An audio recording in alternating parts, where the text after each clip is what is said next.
Yo, ici c'est Cozy, bah ouais, c'est Kozo. Quoi?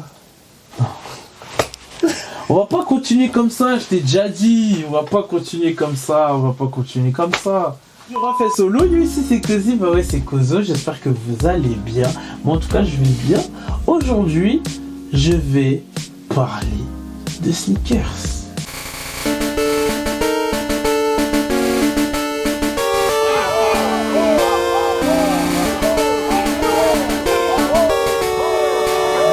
Ouais, des sneakers. Parce que en ce moment là, je me suis dit, il y a trop de problématiques dans le sneaker game. Et j'aimerais dire, moi, les problématiques que j'ai soulevées. Donc là, juste après, je vais vous dire toutes les problématiques. Let's go. Go ahead, Mr. Juster. Premièrement, alors moi, je vous fais tout d'abord un petit background. J'ai été vendeur chez Snipes, chez Courir.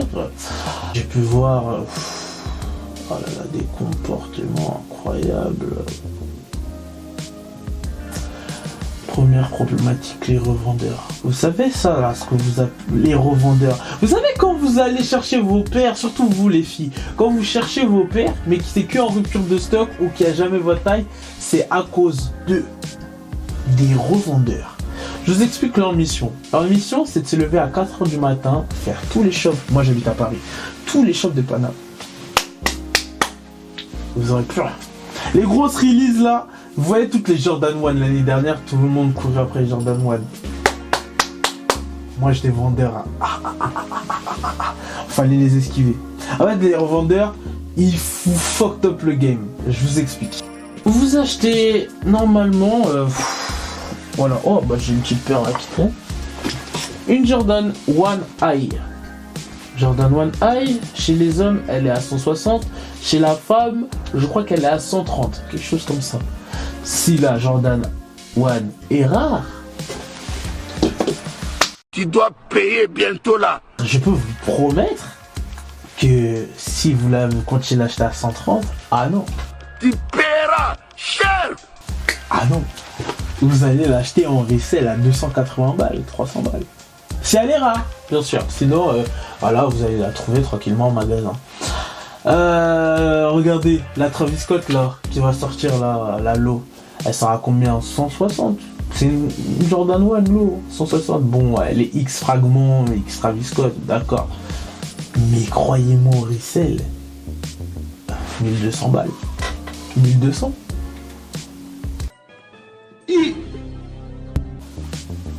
Du coup, vous voyez que ça monte vite, et tout ça, c'est à cause d'eux. C'est parce que, oui, et aussi à cause de la hype, parce qu'il y a une hype qui a été créée autour de la sneakers, et en même temps, bah, c'est pas mal parce que c'est de la hype, tu vois, mais bah, ça fucked up un peu les modèles. Il y a des modèles qui sont cool et qui mangent de la hype, ou des modèles qui sont moins bien et qui mangent de la hype. T'aimerais bien avoir, mais vu que tu t'y connais pas forcément, bah c'est pas facile. C'est devenu un combat de cop. C'est ça qui est relou, c'est devenu un combat de cop.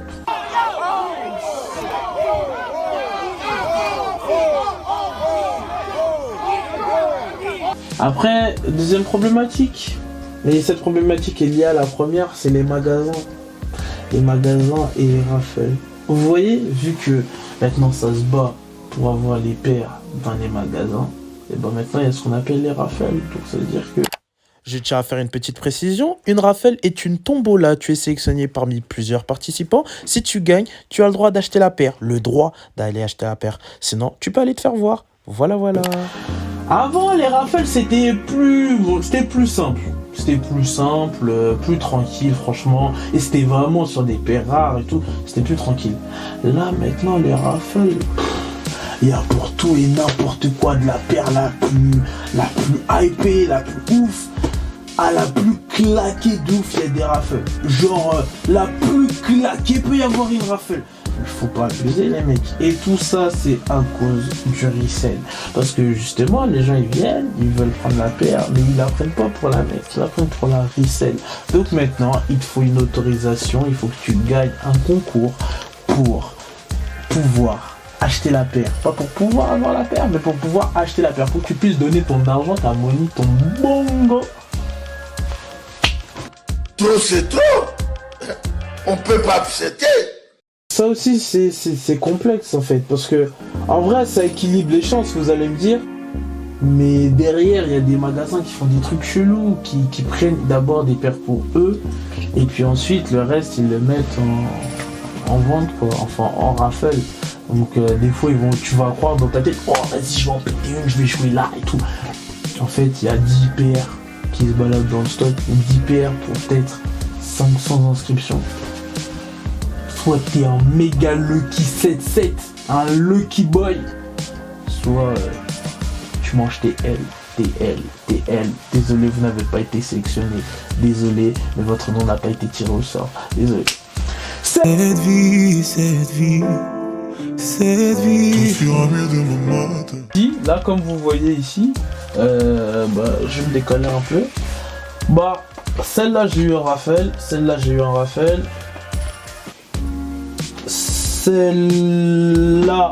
je me suis battu. Ça, je vais montrer dans une autre vidéo. Celle-là, big up à coach. On s'est battu à 5h du matin. Voilà. Celle-là, je l'ai eu en rafale. En gros, la majorité des paires que j'ai, c'est des rafales. Mais c'était un combat, hein, vraiment. T'es dans le suspense. Avant, j'étais crispé comme ça, je me disais putain, il faut la paire. Et en plus, vraiment, les rafales marchent avec la hype en fait, parce que ça dit que ouais, tu veux vraiment la paire. Si tu veux la paire, tu fais toutes les rafales. Et vas-y, tu restes concentré sur la rafale, tu poses tes likes, tu mets ton commentaire, tu mets ta taille. C'est démoniaque. Troisième problématique, les tarots. Alors je vous explique, moi comme je vous ai dit, j'étais vendeur chez quoi tranquillement. Non. Le prix des Jordan 1, est-ce qu'il faut en parler? Nous allons en parler. Les prix des Jordan 1, c'est le seul exemple que je prends. Là, aujourd'hui, une Jordan 1 low qui était avant à 110 balles est passée à 130 balles. Rien que ça. Vous voyez, et c'est en espace d'un an. Et vu que Nike ils savent qu'on est des pigeons, parce que je suis dedans. Derrière là, il y a que des likes. Je suis un pigeon comme vous. Mais comment ils peuvent autant augmenter les prix? Aussi, je pense que c'est aussi pour le resell, pour réduire le resell, mais apparemment ça ne freine pas grand chose. Et autant augmenter les prix et les gens continuent à acheter. Et c'est vraiment donc différents problèmes, hein, quand même. Il y a quand même différents problèmes qui font que le sneakers game, c'est un peu relou en fait. Faut tout le temps se battre, faut tout le temps avoir des tuyaux, faut tout le temps être au courant. Après, faut être fan. Moi, je suis un fan, donc je suis au courant, tu vois. Mais peut-être que toi, en face, tu n'es pas fan, donc tu n'es pas au courant. Et pourtant, il y a des paires que tu voudras avoir, mais que les gens prennent et resellent et qui revendent à des prix exorbitants sur Vinted. Oui, parce que Vinted, qui est censé vendre des trucs moins chers, vend des trucs plus chers que la normale. Ça, c'est un autre problème. D'ailleurs, je ferai une vidéo sur Vinted. Restez bien prêts. Parce qu'on va bien se marrer. C'est la fin de la vidéo. Mettez en commentaire si vous en avez marre du sneakers game, si vous avez des idées pour améliorer le sneakers game. Voilà.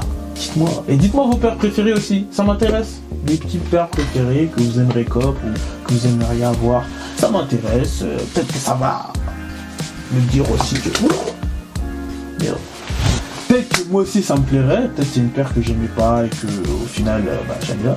Et voilà, tu me dis tout ça en commentaire. Tu connais, tu restes cosy parce que c'est encore les vacances. On est en août. Tu restes cosy. Et si c'est cosy, on est bon. Tu connais la chanson, tu likes, tu t'abonnes, caca. T'as vu la sonnette? Move de youtubeur ou pas?